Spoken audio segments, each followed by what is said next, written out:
Hi, everyone. Michael Maciel here, speaking to you live from the middle of an old oil painting.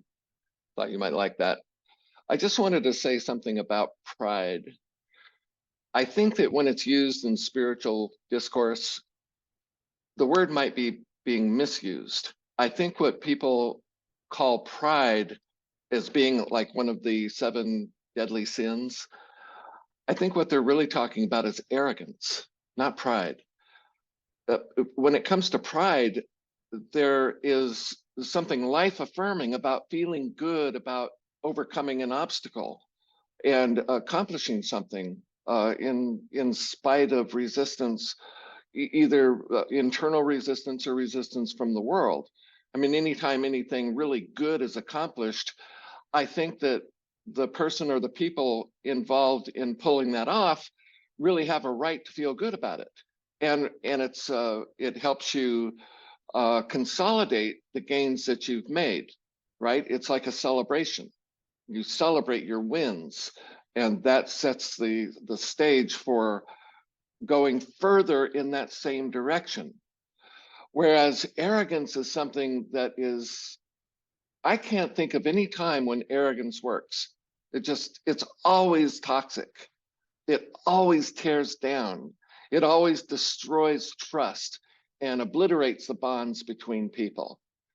Arrogance is the cause of generational feuds, right? Because if you're arrogant towards somebody, especially if you've been in a competition with them of some sort, either economic or even sports, but especially in war, if you're the victor and then you humiliate the other person, your opponent, you humiliate them in their loss, they will never forgive you. They will never forget and they will never forgive. I think that's the meaning of the sin against the Holy Spirit that Jesus talked about. That's what will never be forgiven.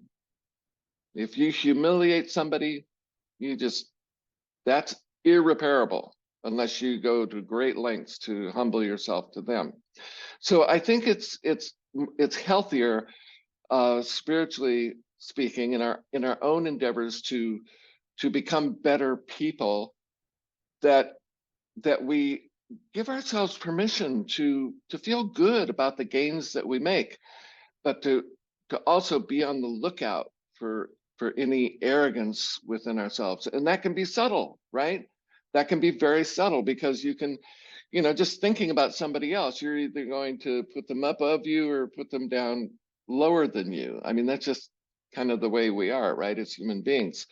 So we watch for that and we try to be like what Walt Whitman said, the American writer from the 19th century.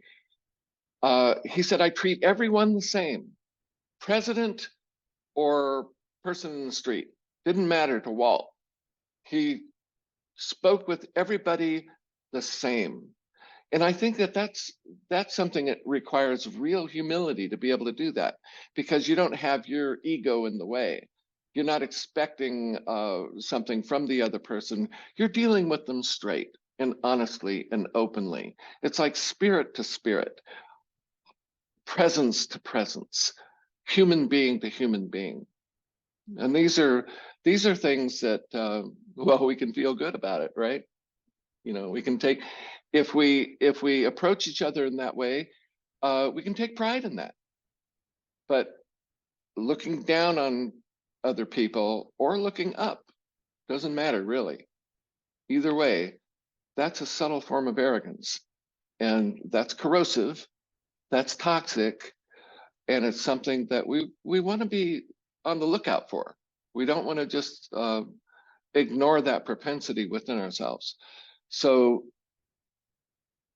that's all I have to say. And have a great day, and we'll see you next time.